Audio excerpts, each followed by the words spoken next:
Le dossier du jour fait un focus sur les 511 millions de dollars américains déjà décaissés pour le premier volet d'exécution du programme de développement des 145 territoires. Des nettes précisions avec Aris Benga.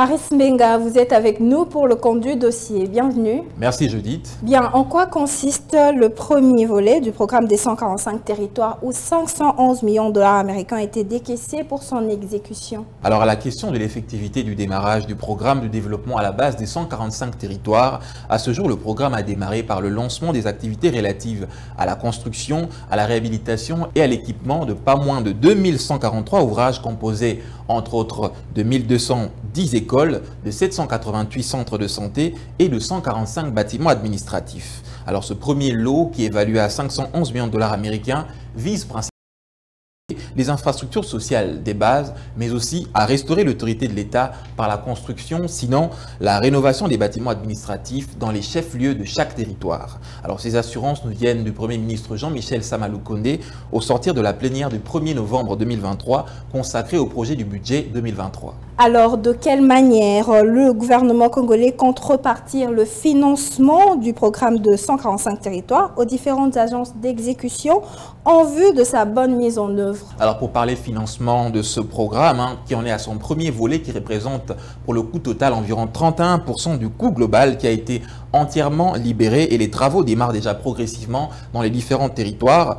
Alors, le gouvernement a transféré également pour les agences commis à l'exécution des travaux une enveloppe de 12 millions de dollars américains pour les travaux de réalisation d'études de faisabilité des routes de desserte agricoles.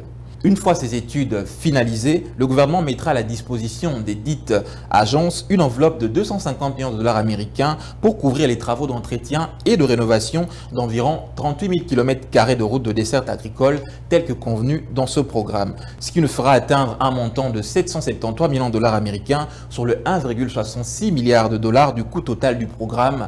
Par rapport à cela, le Premier ministre Jean-Michel Samaloukonde a martelé sur le respect des procédures de transparence en vue d'un bon aboutissement de ce programme. Concrètement, quelles sont les différentes étapes qui précèdent le démarrage des travaux dans le cadre des PDEL 145 territoires? Alors, en vue de garantir la réussite de la mise en œuvre de chaque travaux, certaines étapes sont préalables avant le démarrage des travaux proprement dites. Cela consiste, entre autres, à la localisation physique des lieux des travaux, à la réalisation de toutes les études préalables à l'exécution de travaux, à savoir la préparation des plans types, des études des travaux, mais aussi de la faisabilité de la préparation des cahiers des charges.